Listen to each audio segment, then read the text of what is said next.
Continuamos con el estudio del riñón. Ustedes habrán visto los videos que están acá arriba indicados.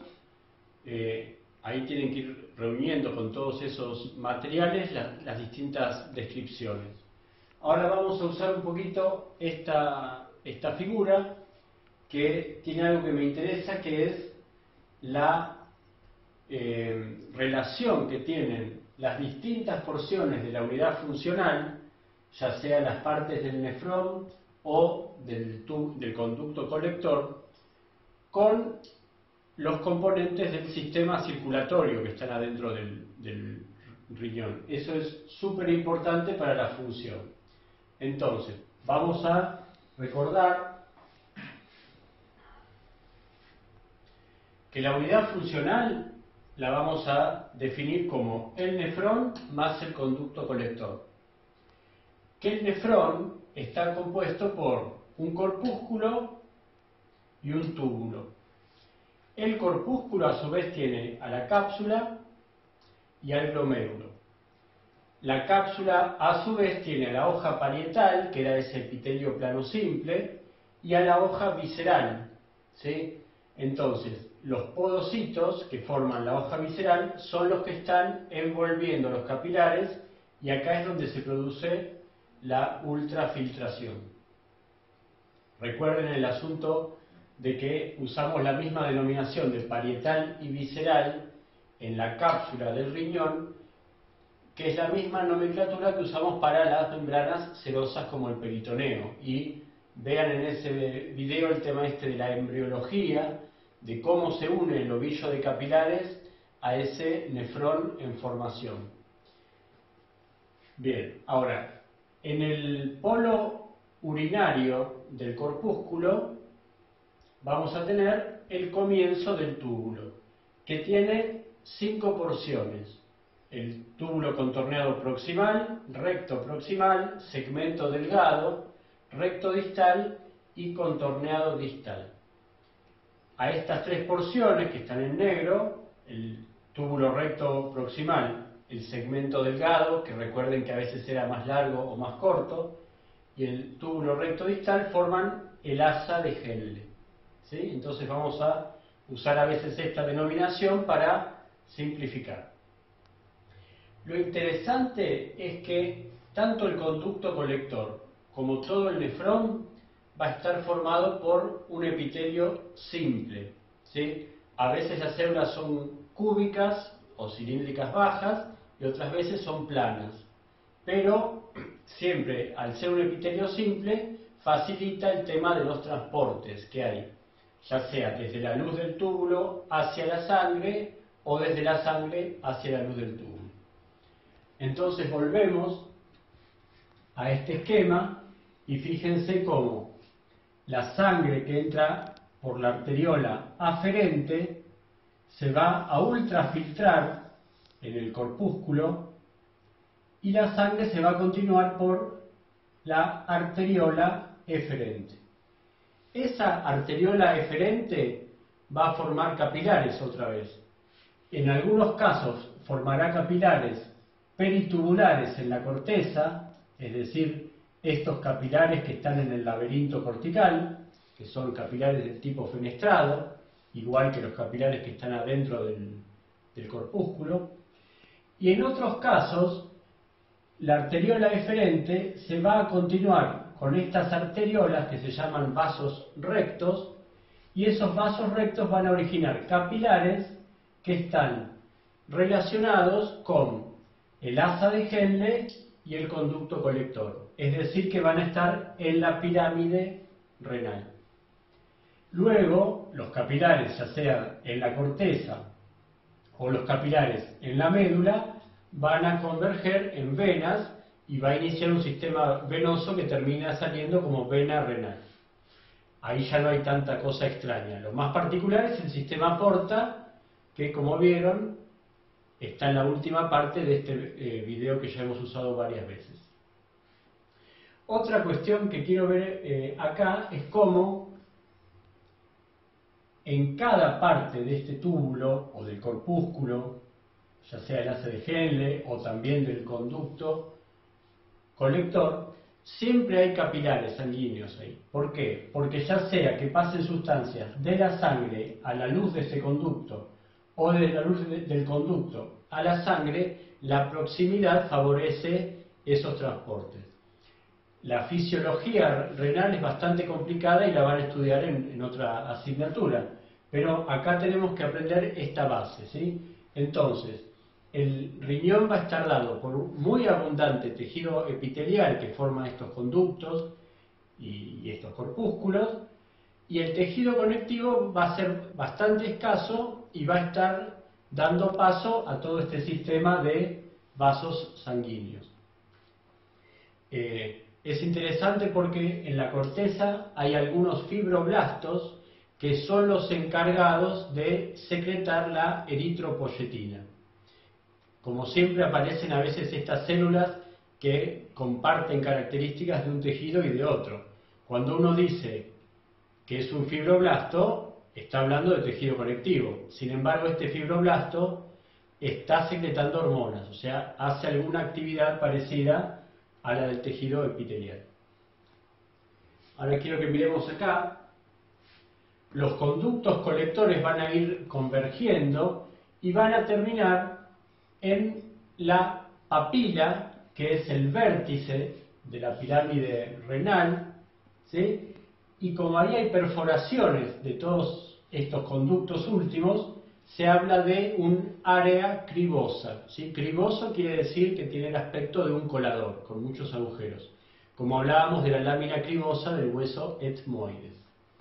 Entonces fíjense que cada una de estas pirámides renales va a estar encajada, como si fuera un tapón cónico, en un cáliz menor. O sea que el riñón va a tener tantos cálices menores como pirámides renales tengan. Y acá podemos dar una definición. El riñón humano, en su superficie externa, es liso, ¿sí? Comparado con el riñón de vaca o de otros animales, donde la superficie externa es bien lobulada, ahí se ve una diferencia importante.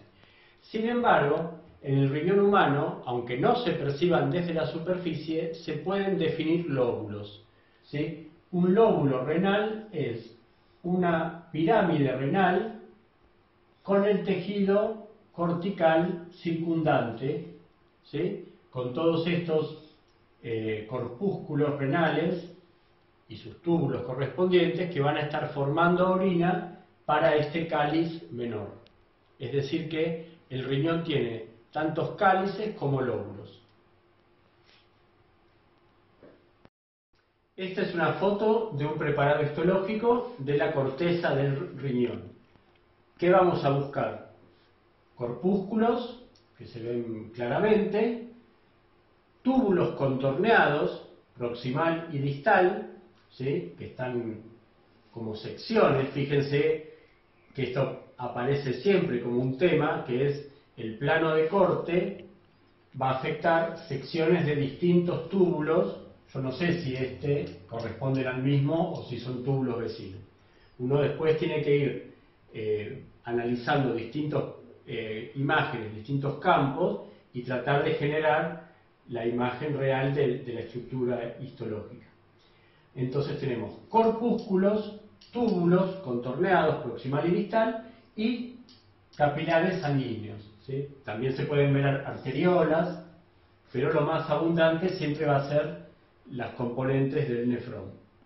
Bien, ¿qué es lo que se ve del corpúsculo? Se ve al ovillo capilar con los podocitos. Acá en general es difícil distinguir si estos núcleos corresponden a células endoteliales, a células mesangiales o a los podocitos, ¿sí? Cada tanto se distinguen glóbulos rojos que están dentro de los capilares. Se ve ese espacio que tiene la cápsula, que se denomina muchas veces espacio urinario, pero atención porque no contiene orina, sino que contiene ultrafiltrado.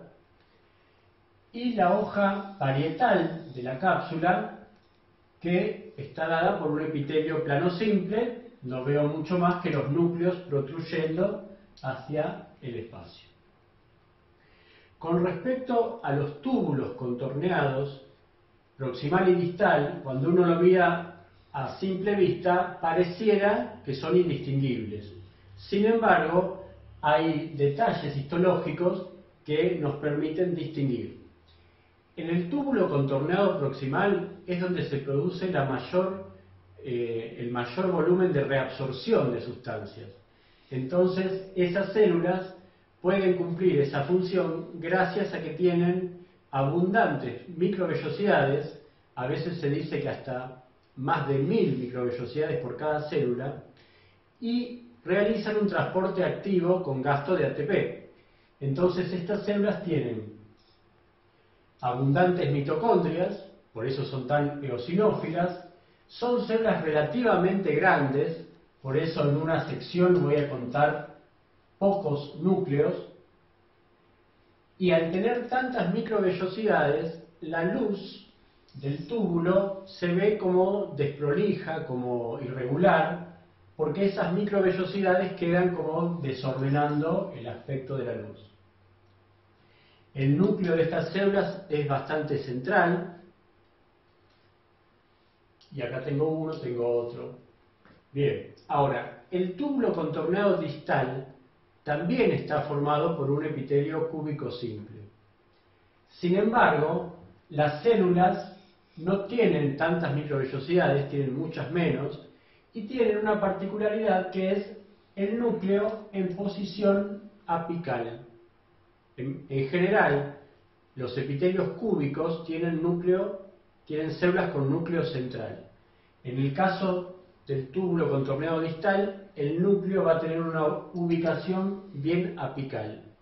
Entonces uno ve que está protruyendo el núcleo hacia la luz del conducto. Además, las células son más chicas, entonces para una sección relativamente parecida en tamaño, voy a encontrar muchos más núcleos, voy a poder contar más células. A esto quiero que presten atención, que se ve acá muy bien, y acá se percibe de alguna manera.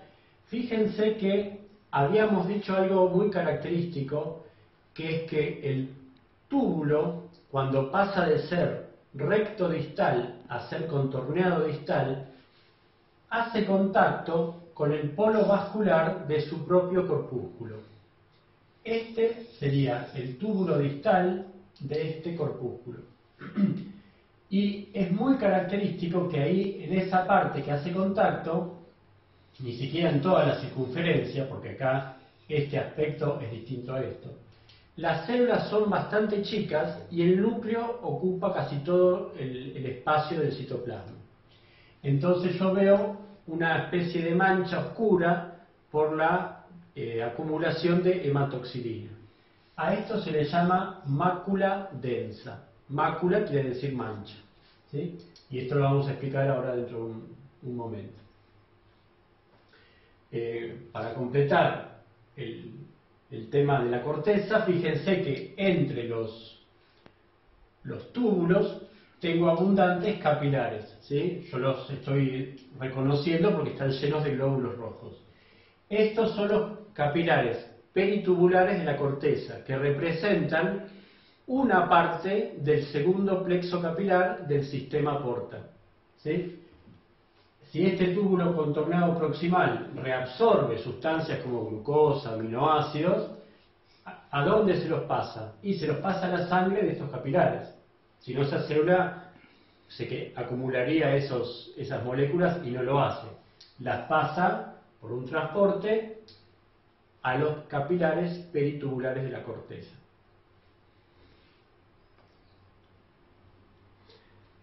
De la misma forma podemos analizar un preparado histológico de la médula. En este caso será una pirámide renal cortada transversalmente. A veces la pirámide puede quedar cortada oblicuamente o a lo largo y el aspecto de estos conductos va a ser distinto. Es más fácil en general estudiarla en los cortes transversales. ¿Qué voy a encontrar en la pirámide renal? Tengo conductos colectores, túbulos rectos distales, túbulos rectos proximales y segmento delgado. Y además, vasos sanguíneos, principalmente capilares. Entonces ahí lo que tengo que ir mirando es el tipo de epitelio, porque todos son epitelios simples, pero veo, por ejemplo, un conducto que tiene una luz bastante amplia y tiene células que no están muy coloreadas, son bastante claras, ¿sí? Esas son las luces, ¿sí? Y esta es la pared del túbulo o conducto colector, ¿sí? Es una luz bastante amplia y un epitelio cúbico simple.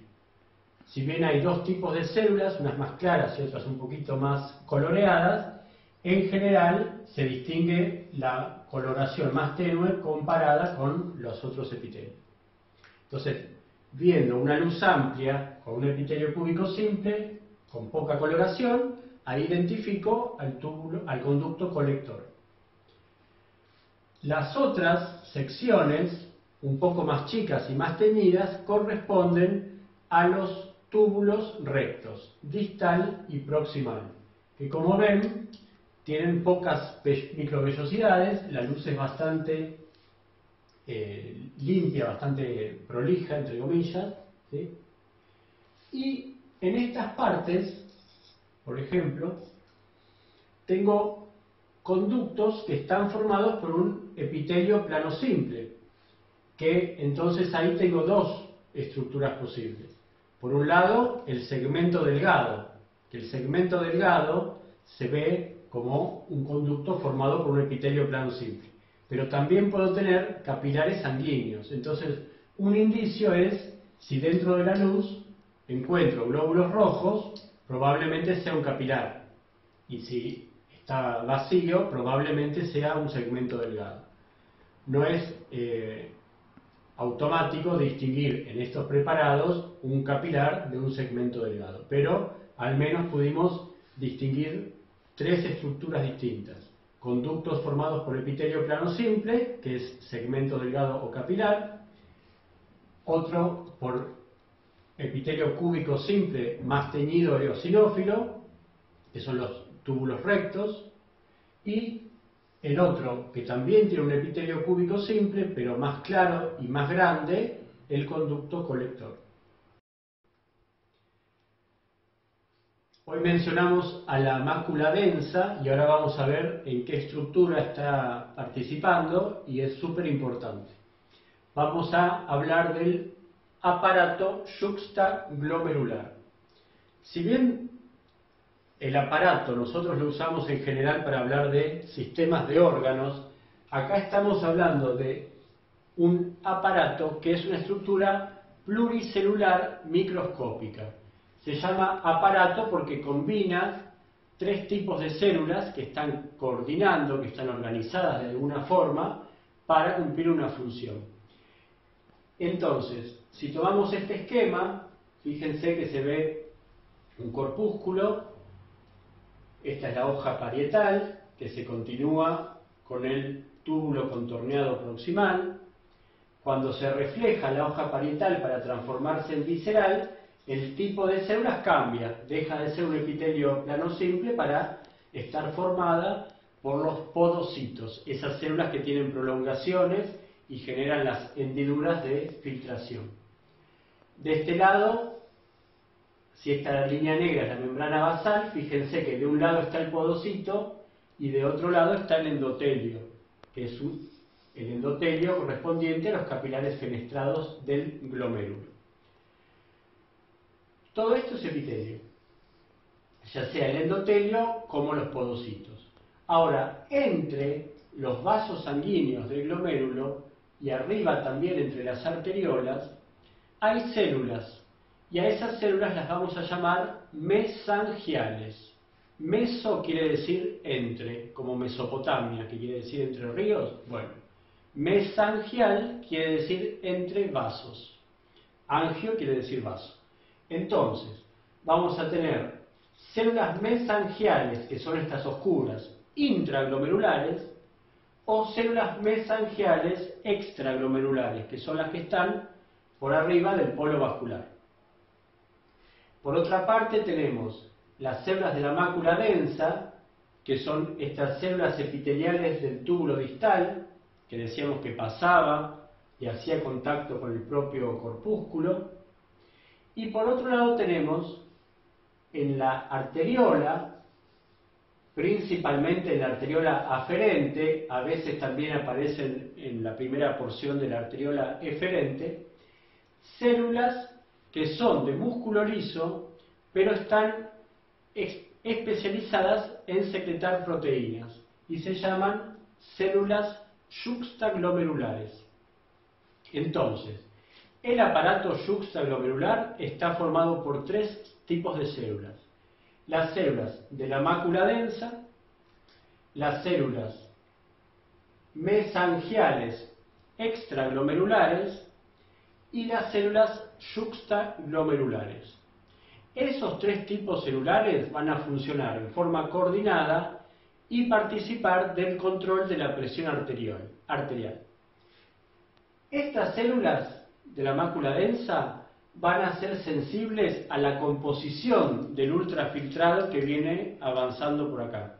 Es decir, el ultrafiltrado se genera acá, empieza a recorrer el túbulo contorneado proximal, después pasa por todo el asa de Henle, y cuando termina de atravesar el asa de Henle y ese túbulo recto distal se transforma en túbulo contorneado distal, ese ultrafiltrado ya cambió mucho la composición.